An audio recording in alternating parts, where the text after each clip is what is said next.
հոգեբանների մոտ լիցենզավորման խնդիր չկա։ Այսինքն յուրաքանչյուրը կարող է ունենալով որոշ գումար, որոշ ֆինանսային հնարավորություն, ունենալ ինչ-որ տարածք եւ զբաղվել հոգեբանական խնդիրով։ Ով պիտի այդ լիցենզիա տա։ Ինքը լիցենզիա տվողը արդյոք ինքը հենց լիցենզիայի կարիք չունի։ Արդյոք այսօր Հայաստանում կան այնպիսի մասնագետներ, որոնք իսկապես կարող են։ Այո, կան, որովհետև լիցենզավորման համար մի քանի հոգի բավական է, որպեսզի դա անեն։ Ինչ է, որ հոգեբանը իրավունք չունի իրեն թույլ տալու։ Երբ մարդը իր այսպես ներքինը ներկայացնում է, չի կարելի իրան ընդհատել անտեղի տեղը։ Ընդհատելով ցույց են տալիս, որ դու իմ համար ոչ մի բան ես։ Հասկանում եք։ Շատ հաճախ զրույցը ամենալավ ձևն է, բայց պետք է զրույցի կանոնները իմանաս։ Կյանքի դպրոցը միշտ կարող է լինել ավելի հզոր, քան գիտելիքները։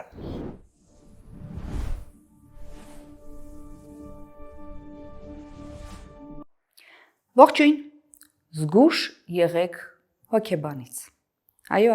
հոգեբանը կարող է ձեզ այնպիսի տրավմաների ենթարկել, որոնք կրկնապատկեն այն ամենը, այն բոլոր խնդիրները, ինչ դուք ունեիք եւ որոնց հանգուցալուծման համար դիմել եք մասնագետին։ Մասնագետ, որը արդյոք մասնագետ է։ Հենց այս մասին ենք այսօր խոսելու հոգեբանության պրոֆեսոր Ռուբեն Աղուզունցյանի հետ։ Բարև ձեզ։ Բարև ձեզ։ Պարոն Աղուզունցյան, ինձանից էլ լավ գիտեք, որ հարյուրավոր են դեպքերը, երբ մարդիկ տարբեր խնդիրներով դիմում են հոգեբանին եւ մեծ ավելի խնդիրներով հեռանում հոգեբանի սենյակից։ Ովքեր են այն մարդիկ, ովքեր հոգեբանի անվան տակ ընդունում են մարդկանց եւ ել ավելի բարդացնում իրավիճակը։ Գիտեք, դուք շոշափելիք շատ կարևոր մի հարց, որովհետև իրոք ավելացել են այն մարդկանց քանակը, որոնք ըստ բոլոր նորմալ պայմանների իրավունք չունեն աշխատելու մարդկանց հետ։ Հոգեբանական ուղղության մասին է խոսքը։ Գիտեք, այնպես ինչպես յուրաքանչյուր մասնագիտացում պահանջում է, որ մարդը լինի համապատասխան գիտելիքներով եւ ունակություններ եւ հմտություններ ձեռք բերած։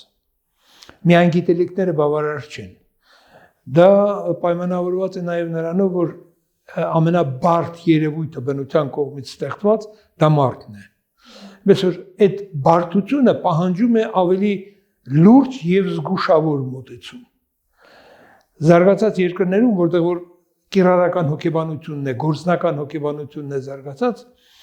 շուտվանից գործում են հստակ օրենքներ։ Օրինակ օրենքներից մեկը նա է, որ մարդը իրավունք չունի աշխատելու առանց լիցենզավորման։ Մինչև հիմա հոգեբանների մոտ լիցենզավորման խնդիր չկա։ Այսինքն յուրաքանչյուրը կարող է ունենալով որոշ գումար, որոշ ֆինանսային հնարավորություն, ունենալ ինչ-որ տարածք եւ զբաղվել հոգեբանական խնդիրով։ Սկսած շարլատանությամբ, վերջացված այսպես ասած հոգեբանական կրթություն ունեցող, բայց բանը նրանումն է, որ հոգեբանական կրթությունը միայն բավարար չի, առավել եւս երբ խոսքը գնում է միայն բակալավրիատի ավարտածների մասին։ Բակալավրիատի կրթությունը բավարար չի, որպեսզի այն աջակցությունը հոգեբանական, որ ունի կարիք մարդը, բավարար լինի։ Այստեղ դրա համար կա արդեն երկրորդ աստիճանը կրթության, դա մագիստրատուրան է, բայց պարզվում է, որ մագիստրատուրան է բավարար չի, որովհետև միայն գիտելիքները անհնարին է, որ տան այն որակները, որոնք անհրաժեշտ է իրոք մարդուն հոգեբանական աջակցություն ցուցաբերելու համար։ Պարոն Աղուզունցյան, իմ հարցերը շատ են եւ դրանց շարքերում են հիմնականում այն հարցերը, որոնք մեր հետևորդներն են ինձ ուղղել անձնական նամակագրությամբ մեկնաբանությունների բաժնում, սակայն նախքան դրանց անցնելը ես կուզենայի, որպեսզի մենք զանազանեինք հոգեբան եւ հոգեթերապևտ։ Երբեմն մարդիկ իրենց անվանում են հոգեթերապևտ, հենց այդպես էլ պահանջում են, որ իրենց ներկայացնես, մինչդեռ հոգեբան եւ հոգեթերապևտ այստեղ առանցքային տարբերություն կա։ Ես կխնդրեի այս մասին, արդյոք ամեն հոգեբան, նույնիսկ եթե ունի այդ ձեր նշած կրթությունը, իրավունք ունի կոչվելու հոգեթերապևտ եւ իրոք արդյոք նա իր հանդիպմանը այցելուի հետ հոգեթերապիայով է զբաղվում։ Գիտեք, բանը նրանումն է, որ եկեք խոսենք նրա մասին, թե ինչ է հոգեբանը եւ ինչ է հոգեթերապևտը։ Հոգեբանը դա գիտության ուղղությունն է։ Այնպես ինչպես ֆիզիկան է, մաթեմատիկան է եւ այլն։ Հոգեթերապևտը դա մասնագիտություն է։ Եվ խոսել նրա մասին, որ այն մարդը, որ հոգեբանական ֆակուլտետ է ավարտում, բակալավրիատ, նորից ուզում եմ կրկնել, չի կարող իրավունք չունի աշխատելու, բայց այդ իրավունքը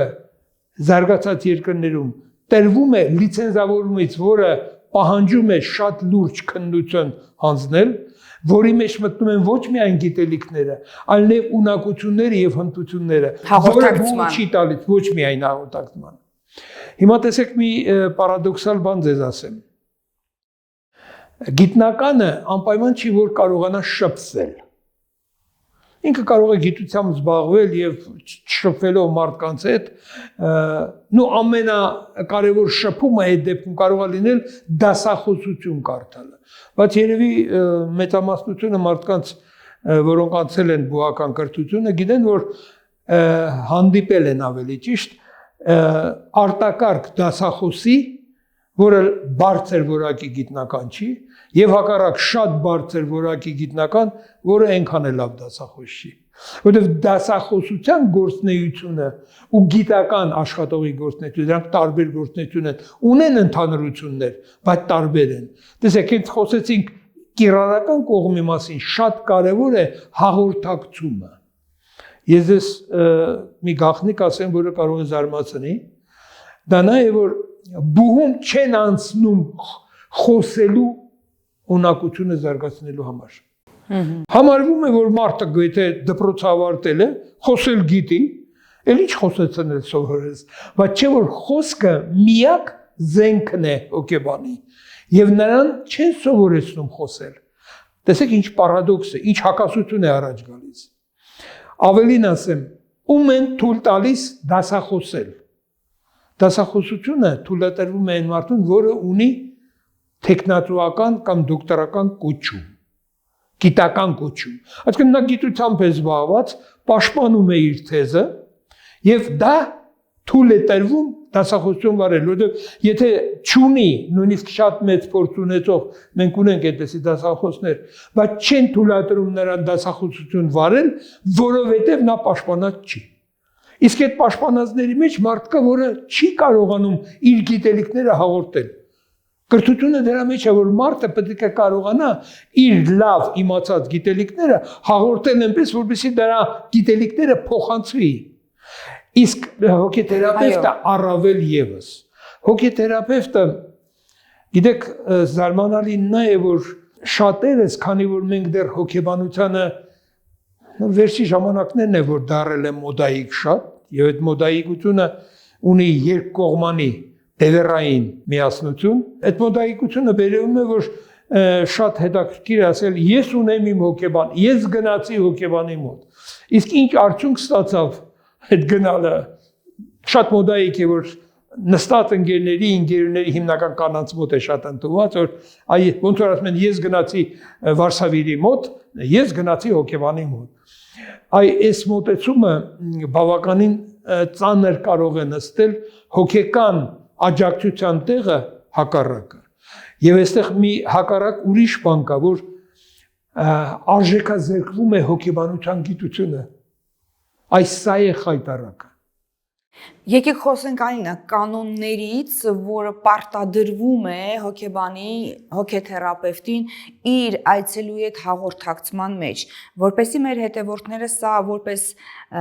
գիտելիք վերցնեն, զինվելու համար ճիշտ կողմնորոշվել, արդյոք նրանք ճիշտ մասնագետի սենյակում են թե ոչ։ Մարդը, քաղաքացին, ով զգում է, որ ունի հոգեբանի կարիք, ինչ շեշտադրումների եւ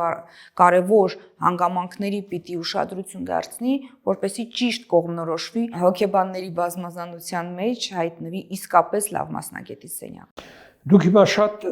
պրակտիկ հարց շոշափեցիք, իսկ ես մի քիչ այդ պրակտիկայից պետք է հեռանամ։ Ինչու համար։ Բանն այն է, որ իրոք կարող է շատ լավ խոսել իմանալ,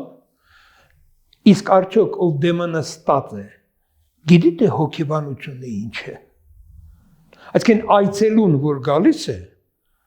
ուղղակի կարող է գալիս է նրա համար, որ հետո ասի ես հոգեբանի մոտ եմ եղել։ Այսինքն իր համար այնքան է կարևոր չի ոնց։ Դրա համար լավ խոսողը շատ հաճախ կարող է խաբուսիկ վարվել, ոչ հոգեբանական։ Եվ որովհետեւ ավելի գիտական մոտեցում ցույց տամ, ես ասեմ, որ 1968 թվականին ամերիկյան հոգեբանների ասոցիացիան մշակել է հոգեբանական գործնեության պրակտիկ հոգեբանի էթիկական նորմեր, որոնք են էթիկական կոդեքսը։ Ուրեմն անգլիացիները այդ կոդեքսը վերամշակելով ավելի խորությամբ, լայնությամբ ստեղծել են ավելի հետաքրքիր, ավելի հստակ, խիստ կանոններ եւ լիցենզավորման հարցներ լուծված եւ այդ լիցենզավորման հարցի մեջ գնահատելու մեջ ամենաառաջնային տեղը էթիկական կանոնների պահպանումն է։ Խնդրում եմ այդ կանոններից մի քանիսը առավել կարևորները, որոնց պետք է որ մեր հետևորդները ուշադրություն դարձնեն։ Անգլիացիները ավելի լուրջ գնացել են այդ առումով իրենց կայունության շնորհիվ։ Այն մարդիկ, որոնք ընդունվել են հոգեբանական ֆակուլտետ, ստեղծել են հոգեբանական ֆակուլտետում սովորող ուսանողների էթիկական կանոններ։ Պատկերացնեք սովորողի ուսանողական կանոնները էթիկական։ Օրինակ, ես ասեմ օրինակ կարող է զարմանալ դրան։ Օրինակ, եթե դու ուզում ես զբաղվել որևէ խնդրով, դա նույնն է, որ բոլոր գիտությունների մեջ ինձ հետաքրքրում է այս խնդրը։ Իսկ դու մի հատ մտածի, դու իրավունք ունես զբաղվելու այդ խնդրով։ Իրավունք ասելով հասկացում ես, ունես համապատասխան գիտելիքներ, ունես հմտություններ, որովհետեւ առավելևս գործնական հոգեբանությամբ զբաղվես։ Դու քեզ ինքդ ճանաչում ես, որ ուզում ես ուրիշին ճանաչել։ Մինչև դու քեզ չճանաչես, ուրիշին ճանաչելը անհնարին է։ Օրինակ, ես 10 տարի եմ դասավանդում, անպայման իմ դասերի մեջ առաջի հենց կուրսում ես ծանոթացնում եմ այն գործիքների հետ, որոնք կապված են մարդկանց ճանաչելու հարցում։ Օրինակ, դա կարող են լինել հոգեբանության մեջ կան մեթոդներ, գիտական մեթոդներ, դա զրույցն է, դիտումն է, հարցազրույցն է, տեստավորումն է, բայց այդ բոլորը ունեն իրենց հստակ օրենքները։ Չի կարելի, ես հանդիպել եմ, առավելևս եղել են դեպքեր դիպլոմային աշխատանք պաշտպանության, որ գրված է օգտագործել եմ դիտման մեթոդը։ Ես հարցնում եմ, մի հատ խնդրում եմ նկարագրեք այդ ձեր դիտման մեթոդը։ Դասման նայում է էլի։ Զրույցը մեթոդը մի հատ օգտագործեք, մի հատ նկարագրեք։ Գիտության մեջ հստակ է, բայց նա կրթության ժամանակ այդ մեթոդները չեն դասավանդում այնպես, որ դա դառնա հմտություն։ Այո։ Դա դառնա օրենք։ Այդ էթիկական նորմերը շատ մեծ նշանակություն ունեն։ Դա գիտեք ոնց է, այդ էթիկական նորմերը միջանձնային հարաբերությունների մեջ շատ հստակ պայմանավորված է դեռ եկեղեցական օրենքներում, որ պետք է հարգել մարդուն, պետք է լինել ուշադիր մարդուն, պետք է լսել մարդուն։ Դուք տեսեք ինչ հետաքրքիր է։ Մենք օգտագործում ենք մի բառ՝ լսել մարդուն։ Այսինքն դու եթե հանգարց իրեն պատմածի, ել չեմ ասում ինչքանով ես դու ճիշտ մեկնաբանում պատմած է եւ այլն, դա ուրիշ հարց է։ Սկսում ես ընդհատել, դու արդեն վնաս ես տալիս մարդուն։ Ցույց ես տալիս, որ դու մարդը քո համար ոչ մի բան է։ Բայց զարմանալի բան է, օրինակ ձեզ որպես ժուրնալիստ սովորեցրել են լսել։ Համոզված չեմ, որ սովորեցրել են։ Իսկ դուք ինչ եք կարծում։ Իմ հարցազրույց վարելու ոճից, հմտությունից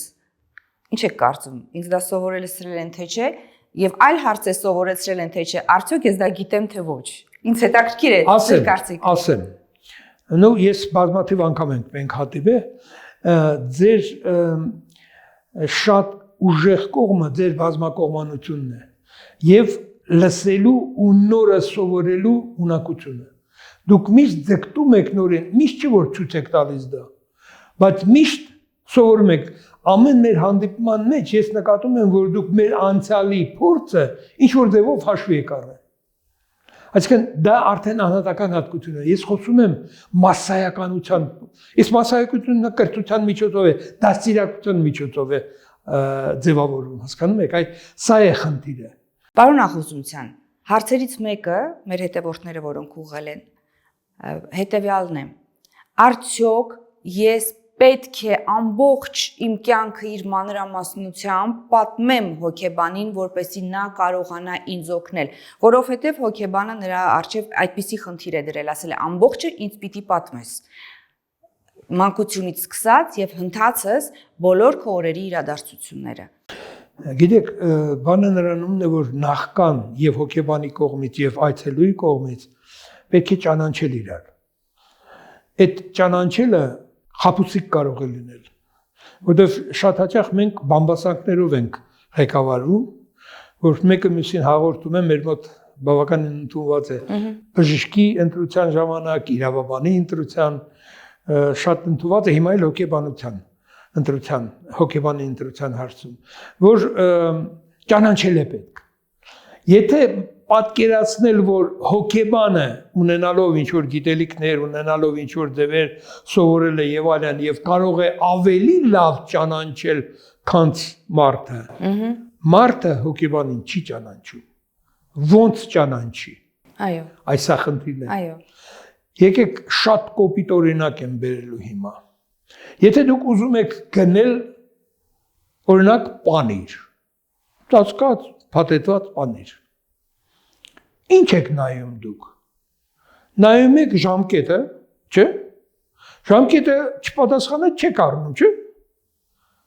Նույն բանը հոգեբանի հետ է պետք։ Ում եք դուք դիմել։ Պետք է անպայման ճանաչեք։ Եվ այդ ճանաչելը բամբասանքի իման վրա չի։ Այդ սերտիֆիկատը, որը լիցենզիան է տալիս, դուք պետք է ծանոթանաք լիցենզիայի հետ։ Պարոն Ախուզունցյան, դուք համեմատությունը բերեցիք պանիրի հետ շեշտադրելով ժամկետը, նկատի ունեք ինչ, լիցենզավորումը պետք է պարբերաբար արվի, վաղեմություն ունի հոգեբանությունը, հոգեբանի հմտությունները վաղեմություն ունեն։ Այո։ Թե ընդհանրապես հոգեբանը որքան աշխատում է, այդքան հմտանում է, ոչ։ Ուրեմն տեսեք, հոգեբանը գործ ունի մարդու հետ, ճիշտ է։ Այո։ Ընթացքում մարդը փոխվում է, թե չէ։ Իմ կարծիքով ոչ, հմտություններն են ավելանում։ Չէ, փոխվում է։ Այ ինչ եք կարծում, ոնց բացատրես, որ 3-ից, հələ 3-5 տարեկան օրինակը ես բերում եմ, որպեսզի ավելի վառ երևա։ Նա կարողանում է հեռախոսի հետ վարվել ավելի լավ, քան տարեկան։ Հմտություն որպես այդպեսին Միայն հմտություն չէ, դա ձևավորում է մտածողություն, վարքաձև։ Օրինակ դուք գիտեք, որ այս սերապատճառով բավականին շատացել է աուտիզմի քանակը։ Հեռախոսների պատճառով։ Այո։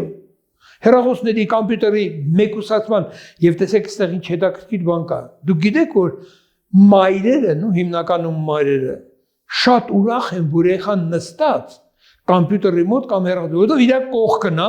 հանգիստ է մայրը։ Պատկերացնում եք, հայ մայրը վնաս է տալիս երեխային թույլատրելով, որ նա ամբողջ օրը կող կլինի եւ զբաղվի այն ինչ որ հեռախոսն է տալիս։ Շատ հակասական եւ անհասկանալի է երեխան, մայրը չի էլ նայում երեխան ինչով է զբաղված։ Ուզում եմ ասել, տեսեք, հասարակ բան է, բայց դրա խախտումը, որ մայրը ժամանակ չունի, չի ուզում, պատրաստ չի, որովհետեւ մայրական դպրոց գոյություն չունի։ Պարոն Ախուզունցյան, վերադառնելով լիցենզիային, չեմ թերագնահատում լիցենզիայի կարևորությունը, այո, գտնում եմ, որ այն կարևոր է, բայց ով պիտի այդ լիցենզիա տա։ Ինքը լիցենզիա տվողը, արդյոք ինքը հենց լիցենզիայի կարիք չունի։ Արդյոք այսօր Հայաստանում կան այնպիսի մասնագետներ, որոնք իսկապես կարող են տեստավորում անցկացնել, չափել գիտելիքները, թե մեկն էլ լինի իրանց չափի, այսպես ասած։ Ուրեմն, չէ, ամբողջ բանը նրանումն է, որ հիմա մշակվում է, թե լիցենզիան ինչի հիման վրա տալ եւ վերցվում է այն փորձը, որ զարգացած երկրներում, որտեղ գործնական հոգեբանությունը զարգացած է, ինչ են անում։ Այստեղ միայն գիտելիքները չի, անպայման անցնում են պրակտիկա։ Այ հենց հիմա օրինակ շատ հետաքրքիր է Հայաստանում զարգանում է գեշտալտ հոգեբանությունը։ Այո։ Այդ գեշտալտ հոգեբանության ուսուցման մեջ այն մարդիկ, որոնք անցնում են համապատասխան որակավորման կուրսեր, անպայման ունեն պրակտիկ գործեր ուրիշների հետ աշխատելու եւ քննարկելու ինչն է ճիշտ, ինչը ոչ։ Ես ձեզ բերեմ օրինակ։ Ես Կառավարման ակադեմիայի ասպիրանտների համար դասախոսություն եմ կարդացել, թե ինչպես է պետք դասախոսությունը կազմակերպել։ Ինչ եմ արել ես։ Հանդիպումների քանակը քիչ է եղել։ Ինչ եմ արել ես։ Ես ընդհանուր առաջի մեր հանդիպան ժամանակ տվել եմ թե ինչ է դասախոսությունը, որ դա խոսքի համապատասխան փոխանցման ձևն է գիտելիքների, խոսքի միջոցով։ Հետո ասել եմ պատրաստեք դասախոսություններ։ Ամեն մեկը դասախոսություններ են պատրաստել եւ այդ խմբի մեջ դասախոսել են։ Հետո իրենց հետո, չէ՞ որ ես առաջի մեր հանդիպման ժամանակ համապատասխան ասել եմ թե ինչ է դասախոսությունը։ Այդ դրանից ելնելով մի հատ իսկ դրանք մագիստրատուրա ավարտում են։ Համապատասխան խոսքը գնացել է քննարկում։ Ինչն էր ճիշտ, ինչն էր սխալ։ Հենց այսօր ես քննություն եմ ընդունել։ Այսօր եմ ընդունել քննությունը։ Գիտեք ինչ եմ, հարցեր բաներ չեմ տվել։ Մի հատ ասում եմ, ասեք, մեր հանդիպումները ինչ են դες տվել։ Եվ իրանք ամեն մեկը համապատասխան իրենց փորձի, իրենց խնդությունների եւ այլն տվեցին թե այն իրենց դասախոսությունների պատրաստված, ներկայացված քննարկումները իրանց ինչ է տվել, որ իրանք փոխել են, բոլորն դասախոսում են, որ իրանք դասախոսություններ են պատրաստում։ Այդ փորձնական մասը գիտելիքները ընդհանրապես մարդու գործունեությունը 3 բաղադրիչ ունի։ Գիտելիքներն են, այո, ունակությունները եւ հմտությունները։ Գիտելիքները բուհելը տալիս են ինչ որ աստիճանի, հմտություններ, ունակություններ համայրը չեն տալիս։ Հետո մարդը ինքնուրույն սկսում է ձեռք բերել։ Մեկի մոտ ստացվում է ոնց որ խոսքի օրինակը, օրինակ ձեր օրինակը, մյուսի մոտ չի ստացվում։ Իսկ պետք է բոլորի մոտ ստացվի։ Հիմա ստուգելը այդ ստացվելը համապատասխան լիցենզավորումն է։ Այո, կան, որովհետև լիցենզավորման համար մի քանի հոգի բավական է, որպեսզի դա անեն։ Պարոն Աղոզունյան, ինչ չպիտի իրեն թույլ տա հոգեբանը իրեն դիմաց մարդու հանդեպ, հարցեր, պահվածք, ինչն է այդ, մենք դուք խոսեցիք, չէ, պահվածքի մասին, այդ էտիկետի կանոնների մասին, որոնք պարտադրվում են հոգեբանին իր պրակտիկ գործունեության ընթացքում, ինչ է, որ հոգեբանը իրավունք չունի իրեն թույլ տալու։ Գիտեք, ամենաառաջինը դա նա է, որ պետք է ամեն ինչով, վարքով, հայացքով, իրեն ուշադրությամբ հարգի մարդուն, առաջի հերթին։ Երբ որ դու հարգանքով ես մոտենում մարդուն, մարդը համապատասխան, եթե ունես համապատասխան գիտելիքներ, ունակություններ, ավելի աջակցվում է այդ օգնությանը։ Իսկ եթե դու, օրինակ տեսեք, նստելու ձևը, եթե ես հանգարտ հիմա թույլ տամ այս են ձեր հետ խոսեմ, դա նշանակում է ես ձեզ չեմ հարգում։ Թվում է թե ինչ տարբերություն, խելոք խոսքեր եմ ասում, բայց այսպես եմ ասում։ Չեմ հարգում ձեզ։ Էլեմենտար։ Տեսեք, ես մի օրինակ բերեցի, դա վերաբերվում է եւ խոսքին, եւ հայացքին, եւ ուշադրությանը։ Ես արդեն մենք խոսեցինք նրա մասին, որ օրինակ երբ մարդը իր այսպես ներքինը ներկայացնում է, չի կարելի իրան ընդհատել անտեղի տեղը։ Որովհետեւ շատ մարդիկ կան, որոնք չունեն այդ կուլտուրան շփվելու։ Ընդհատելով ցույց են տալիս, որ դու իմ համար ոչ մի բան ես։ Հասկանում եք։ Այսինքն էլեմենտար մարդու նկատմամբ հարգանքը առաջին հարցն է, որի մեջ մտնում է մարդը ֆիզիկապես, մտավոր կարողություններով։ Բայց տեսեք, պարոն Աղոզունյան, մյուս կողմից էլ բոլորս է գիտենք, որ հոգեբանները իրենց աշխատանքը չափում են ժամով։ Եթե այդ մարդը անդադար խոսում է, անդադար թեքվում է տարբեր թեմաների վերաբերյալ, արդյունքում մասնագետը չի կարողանում անհրաժեշտ ինֆորմացիա տվյալ խնդրի վերաբերյալ մարդուց հավաքել, ինչպես չընդհատի։ Ուրեմն ասեմ ձեզ, ընդհանրապես հոգեբանի աշխատանքը պետք է սկսվի նրանից, որ ներկայացի թե հոգեբանությունը ինչ է անելու, ինչ է տալու հոգեբանությունը։ Եվ դրա համար ասում է, ինչ խնդիրներ կան։ Այդ խնդիրները, որ սկսում են թեքվելով զբաղվել տարբեր ուղղություններով, ասում է այ կոնկրետ ինչն է։ Այսինքն կոնկրետացնում խնդրը ավելի լավ է, որովհետև այն մարդը, որ գալիս է, այդ ամեն ինչ չգիտի։ Որտեղ այն մարդը, որ գալիս է, իրեն թվում է, թե հոգեբանը ամեն ինչ գիտի։ Այո, ուրիշ ակնկալիքով են գալիս, խորհուրդ ստանալու ակնկալիքով են հաճախ գալիս։ Ես ձեզ ասեմ, ժամանակին երկրաշարժից հետո, որ նոր գործնական հոգեբանությունը սկսեց Հայաստանում զարգանալ, երբ իմանում էին, որ ես հոգեբան եմ, ասում էին, բժիշկ ջան, մի հատ հիվանդ ունեն, չեք նայի։ Հետո դա վերացավ արդեն, երբ որ հոգեբանությունը մտավ գործնական, այսպես ասած, հունի վրա, հետո տեղի ունեցավ հետևյալը, էլ չէին ասում բժիշկ ջան, հարցնում էին, դուք հոգեբան եք, չեք ասի մեր վերջը ինչ անելու։ Պայծառատես որպես։ Հիմա մոտավորապես դա է, գալիս է, իրան թվում է, թե այն ամենը, ինչ որ իրան մոտ կուտակվել է, պետք է հոգեբանը լուծի։ Ոչ։ Այն խնդրումը, որը ամենակարևոր այ հոգեբանի հմտությունը եւ ունակությունը կայանում որ կարողանա բացահայտի։ Դրա համար եւ գիտելիքները պետք է համապատասխան գործիքներ, որովհետեւ դուրս գա դա։ Ինչն է ամենակարևորը։ Ինչն է խնդրումը, որով նա եկել է, որովհետև շատերը գալիս են առանց խնդրի վերաբերալ ունենալով պատկերացում։ Նույնիսկ չգիտեն, որ այդ խնդիրը այդտեղից է։ Մեր մոտ հոգեբանական կուլտուրան շատ ցածր է։ Դուք տեսեք, շատ բաներ են սովորում, բացի նրանից, որ հոգեբանական կուլտուրա չկա, իսկ հոգեբանական կուլտուրան առաջերտին դա մարդուն հարգելու կուլտուրան է, հասկանում եք, սա է խնդիրը, բուհենում չեն սովորեցնում, նորից ուզում եմ գալ կրթությանը, չեն սովորեցնում, եւ այդ մարդիկ սկսում են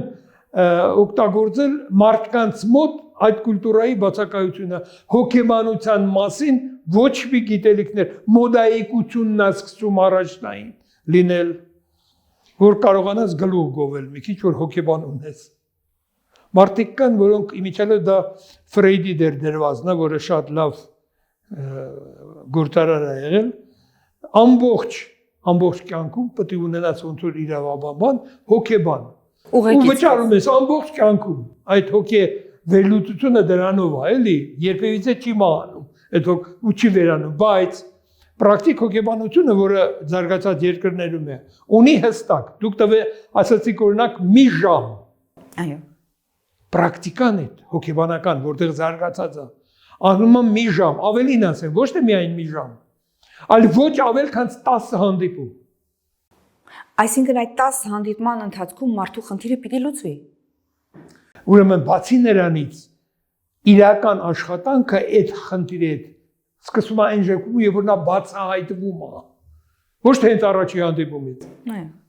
Եթե կոնտակտը չստեղծվեց այցելուի եւ հոգեբանի, ինչ էլ անի հոգեբանը կամ ինչ էլ ուզի, օգուտ չի տա։ Միայն մի բանը կարող է լինի, որ ներշնչվող շատ լինի եւ ամեն ասածին հոգեբանի այսպես կոչված հավատը։ Ուղղակի հավատի հիման վրա։ Այդ հավատը գիտեք ինչքան ուժեղ է օգնում, որովհետեւ ենթագիտակցությունն է աշխատում։ Երբեմն հոգեբանները առաջին գործը իրենց համարում են նա, որ իրենց մոտ եկած այցելուին ներշնչում են, որ իրենք իրենց օգնում են, սկսում են այդտեղից։ Համամիտեք, սա տարածված պրակտիկա է։ Գիտեք, բանը նրանումն է, որ շատ տարբեր են լինում։ Այդ կան այդ դեպքեր, բայց այնքան տարբեր են։ Ինչքան որ տարբեր են մարդիկ, թվացող նույն ինչ որ խնդիրներով տարբեր են իրականում։ Գողություն է կատարում մարդը, սովածի պատճառով, գող լինելու պատճառով, երեխան է սոված երեխայի համար, նույն բանն է արել գողություն, բայց տեսեք մարդկային հոգեկանի տեսանկյունից հոգեբանական, ինչքան տարբեր դիրքորոշումներն են պատճառ կարող է լինել։ Եթե այդ պարագայում դու ասես մի արա գողություն, ոչ մեկուց չես կարող։ Թեպետ թվում է, թե ինքը գողության բանով է ասում, ինչ անեմ, որ չգողանամ։ Մի գողացի, ստակ։ Այդպես չի, որովհետև իրանց մեջ միջև կոնտակտ չլինի, Միջև մեկը մյուսի նկատմամբ հավատալ չունենա, իսկ այդ հավատալը եւ այցելուին է պետք անպայման, բայց դա կազմակերպում է հոգեբանը, որը էլի չեն սովորեցնում։ Պրակտիկան ու մոտ ստացվում է, ու մոտ չի ստացվում։ Ոնց որ մարդ կա շատ լավ խոսել գիտի, մարդ էլ կա թերություններ ունի խոսելու մեջ։ Պարոն Աղոզունյան, մի շատ նուրբ հարց։ Մենք գիտենք, որ հոգեբանության տարբեր ուղղվածություններ ու մեթոդներ գոյություն ունեն եւ յուրաքանչյուր հոգեբան 1, 2, 3 մեթոդ է վերցնում իր պրակտիկայում, հիմնականում դրանք է օգտագործում, բայց արդյոք հոգեբանը իր թերապիաների ընթացքում, հանդիպումների ընթացքում իր անձնական կենսափորձն է այդտեղ ներդնում։ Օրինակ, այսինչ հարցում անհաջողակ է եւ ինքը արդեն այդ հայացքով է ուղղություն տանում իր մոտ եկած մարդուն։ Դուք հիմա ասեցիք մի կարևոր հանգամանք, որ հոգեբանը իրավունք չունի իրեն խնդիրները համապատասխան ձևով ներգրավի այցելուի հետ, իրավունք չունի։ Բայց Դա կարող է հոգեբանի մասնագիտական առանձնահատկություն պետք է լինի։ Այստեղ ուրիշ հարց կա, որ ես ասեմ ոչ միայն իմ կարծիքը, այլ ընդհանրապես նորից եմ կրկնում, որ մարդը ամենաբարդ էակն է եւ որևէ մեկ ուղղություն չի կարող օգտակար լինել։ Կարող է լինել առավել եւս կարեւոր։ Օրինակ հոգե վերլուծությունը իր հերթին, հումանիստական իր հերթին, գեշտալտ հոգեբանությունը իր հերթին, այն կրթությունը, որ տրվում է հոգեբանական ուղղությունների մասին, բավարար չի, որ հասկացվի, որ առաջի հերթին մարդը այդ ամենը իր մեջ պարունակում է, շատ բարդ է։ Մարդու հետ գործ ունենալը հոգեբանական առումով անհամեմատ ավելի բարդ է, քան բժշկի մոտ։ Բժիշկը ունի հստակ գործիք, կարող է չափել։ Հոգեկանը չափելը շատ սուբյեկտիվ բնույթ է կրում։ Պետք է լինես լավ մասնագետ, որպեսզի կարողանաս գործիքներ օգտագործել եւ մեկնաբանել ճիշտ։ Շատ հաճախ զրույցը ամենալավ ձևն է, բայց պետք է զրույցի կանոնները իմանաս։ Կանոնների ամենակարևորը նորից եմ կրկնում հարգանքն է։ Ունես հարգալից վերաբերմունք մարդու նկատմամբ, ուրեմն հաջողակ կարող ես լինել։ Պարոն Աղոզունյան, դուք տասնամյակների փորձ ունեք եւ նաեւ որպես պրակտիկ հոգեբան երբևէ ինքներդ հոգեբանի դիմել եք։ Ասեմ ձեզ, ես չեմ դիմել։ Ես պրակտիկայով ինչ որ առումով զբաղվել եմ, բայց դա իմ հիմնական զբաղմունքը չի եղել։ Հակառակ, ես ժամանակին աշխատել եմ Հարավային Աֆրիկայում, այնտեղ կլինիկա եմ ունեցել, ես հոգեբանական, որ վերադարձել եմ երկրաշարժի հետ կապված ուզած-չուզած զբաղվել ենք գործնական հոգեբանությամբ, բայց դա այն որակը չի ունեցել։ Ես արդեն տասնյակ տարիներ շարունակում եմ զբաղվել սոս մանկական գյուղի աշխատողների հետ։ Միջև հիմա։ Ու ձեզ ասեմ, որ այնտեղ յուրահատուկ պահանջ կա սոսի հետ։ Ես գործ ունեմ մայրերի եւ մորաքույրների հետ։ Այնտեղ այն ինչ որ ես հիմա ասում եմ, երեխաների նկատմամբ վերաբերմունքը, հարգալից մայրերի ու մորաքույրների հետ է։ Գիտեք, այստեղ մի կարևոր հանգամանք կա։ Այնպես ինչպես մենք յուրաքանչյուրս չենք ընդունում, երբ որ մարդը շատախոս է։ Նույն բանը շատ անգամ կրկնում է ուրիշ բառերով եւ այլն։ Եվ պետք չի դեմիտ մարդուն համարել ավելի քիչ գիտակ, քան դու, որովհետեւ կյանքի դպրոցը միշտ կարող է լինել ավելի հզոր, քան գիտելիքները։ Պարոն Աղոզունյան, դուք ասացիք, որ երբևէ հոգեբան լինելով հոգեբանի չեք դիմել, կարող է մարդ Ասեմ դες, զարգացած երկրներում կա օրենք։ Գործնական հոգեբանները տարեկան 2 անգամ 10 օրով ավելի բարձր որակի հոգեբանի մոտ անցնում են հոգեբանական աջակցություն։ Պարտադիր։ Այո։ Դա մտած է օրենքի մեջ, լիցենզավորման ընթացքում։ Օրենքի մեջ պարտադիր։ Օրենքը թողնելով մի կողմ, հոգեբանը ինքը որպես մարդ կարող է իր ամբողջ կյանքը ընդհանրապես մարդ կարող է իր ամբողջ կյանքը ապրել եւ երբևէ հոգեբանի օգնության կարիքը չունենա։ Ոչ։ Չէ ունեն Հոգեբանն էլ է մարդ։ ունենալով բոլոր խնդիրները, որոնք շատերը ունեն։ Որտեղ հոգեբանության իմացությունը եւ գիտելիքների եւ պրակտիկայի ավելի ճիշտ է կազմակերպում քո կյանքը։ Սա է խնդիրը։ Բոլոր մարդիկ իրենց կյանքի ընթացքում գոնե ինչ-որ իրենց կյանքի մի փուլում անպայման ունենում են հոգեբանի կարիք, չեն դիմում, թե այնուամենայնիվ կան մարդիկ, ովքեր իրենք կարողանում են իրենց խնդիրները հաղթահարել եւ կան մարդիկ, ովքեր երբևէ հոգեբանի կարիք չեն ունենում։ Գիտեք, չէ, բանը նրանումն է, որ եթե ես իմ գոլեգաների հետ շփվում եմ, այն մարդկանց, որոնց ես ընդունում եմ որպես հոգեբան, իրենց գիտելիքներով, իրենց պրակտիկայով եւ այլն, կյանքի փորձով կարող է եւ ինքը եւ ես եւ կամ իրանք մենք քննարկենք այդ բաները, բայց գիտեք, այստեղ շատ կարեւոր է ոգեղենությունը, նրավственность, որ դա նախ եւ լինի ոչ բացահայտված, այն ինչ որ մենք խոսում ենք, երբևիցե պետք է դուրս չգա ոչ մեկից մոտ։ Դա արդեն, գիտեք, մասնագիտական կուլտուրա է։ Ու ոչ հատուկ ես արեցի օրենքի համար, որտեվ այդ որակը բնորոշ է բավականին բարձր գիտելիքներով եւ պրակտիկա ունեցողներ։ Բայց մասսայականությունը ոնց որ հանի դա, հասկանում եք, մի կողմն է դի։ Ոնց որ տեսեք, մարդիկ կան, որոնք ինչ եղած չեղածը ու մասից պատմում են։ Այդ շատախոսներն են։ Սկսած նրանից, որ ես ունեմ այդպիսի բավականին ծանոթներ, տղամարդը ամուսինը ծեծում էր, բոլորին հայտնում էր ոնց է ծեծում, ոնց է խփել, ու որ մազոխիստական արդեն բաները առաջ գալիս։ Հասկանում եք, չի կարելի։ Դա դրա համար էթիկական կանոններից մեկը հետևյալն է. երբևիցե չի կարելի այցելուի բառերը, մտքերը ուրիշին փոխանցել։ Եթե դրա անհրաժեշտությունը կա, օրինակ ասենք բժշկի հետ պետք է խոսես։ Թույլատրություն ես խնդրում այցելուին, նոր հետո ասում ես։ Տեսեք, ինչ կանոններ կան, պրակտիկ հոգեբանների։ Պարոն Աղուտիսյան, խոսեցինք շատախոս մարդկանց մասին, շատախոս մարդիկ, քանի որ շատ են խոսում, արդեն իրենց մեջից այդ լարվածությունը ցանկացած խնդրի հանդեպ հանում են եւ կարող է չունենան հոգեբանի կարիք, հետեւապես շատախոս մարդիկ ավելի քիչ են ունենում հոգեբանին դիմելու կարիք, քան թե լրակյաց եւ ինքնափոփները։ Չէ։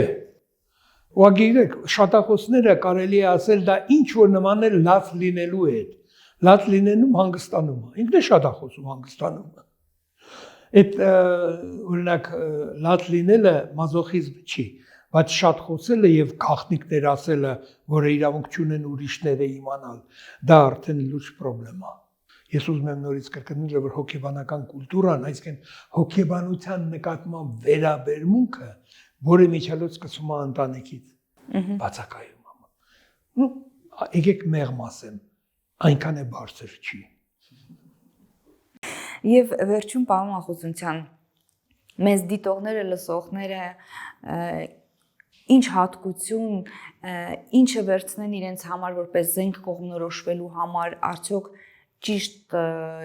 գրագետ հոգեբանի սենյակում են, թե ոչ, որովհետև եթե Աստված մի արասցեկի, սա գրագետ մեկի մոտ ես, շատ ավելի բարդ վիճակով ես այդտեղից դուրս գալու։ Ասեմ դες,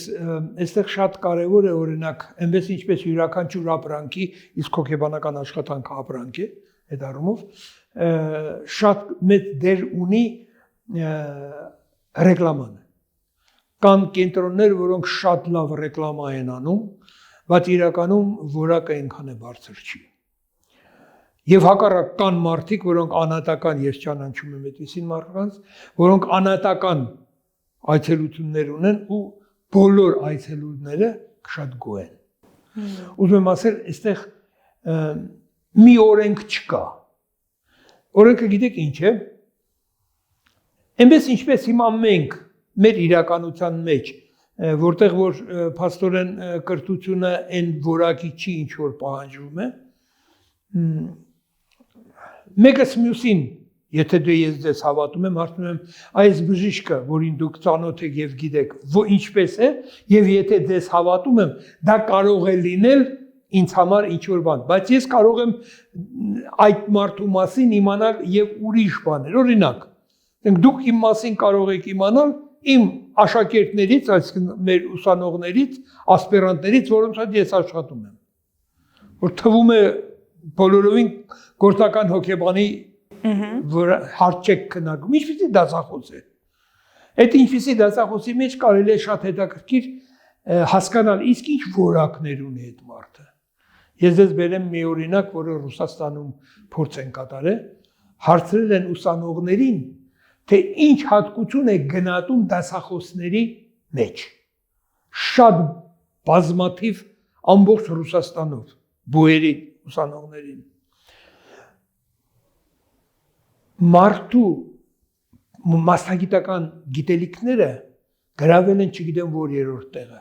Առաջի տեղը գիտեք որն ա եղել։ Թե դասախոսը ինչպիսի մարդկային հարաբերություններ կազմակերպում ուսանողի հետ։ Պատկերացնում եք։ Այսինքն առաջի հերթին հոգեբանական են հատկություններն են, որոնց մասին մենք խոսում ենք։ Ես ձեզ մի օրինակ բերեմ, ուրեմն Անգլիայում կարծեմ գալիս է դասախոսը, մի հատ աղջիկ է նստած լինում, ասում է դուրս արի դու։ Ասում է ես ինչ եմ, դուրս արի լսարանից։ Աղջիկը դուրս է գալիս։ Ու սկսում է դասախոսը խոսել հոգեբանության դասընթաց է, սկսում է խոսել մարդու պարտականությունների մասին։ Պարտականությունների մասին տեսություն է ասում, խոսում բան, հետո ասում է ես սխալ վարվեցի, թե ճիշտ։ Ոչ մեկը ձեն չի անում, դասախոս է։ Ասում է իհարկե սխալ եմ վարվել։ Բայց դուք ինչի ոչ մեկը չասեցիք, որ ես սխալ եմ վարվել։ Այս բոլորը քարանում են։ Այսինքն մեղավորը մենակ կատարողը չէր, այլ նաև մարդիկ են, որոնք թույլ տվեցին այդ սխալը անելու։ Որովհետև ես լսարանում չէի։ Ես անպայման դրա մասին կասեի։ Շնորհակալ եմ զրույցի համար։ Շնորհակալ եմ ես ձեզ հրավերի համար։ Ուշադիր եւ շատ նրբոր են վերաբերվեք հոգեբան ընտրելու խնդրին, որովհետև հոգեբան իսկապես կարող է ձեզ հանել անդունդից եւ կարող է հրել այնտեղ։ Հանդիպելու ենք կրկին առայժմ։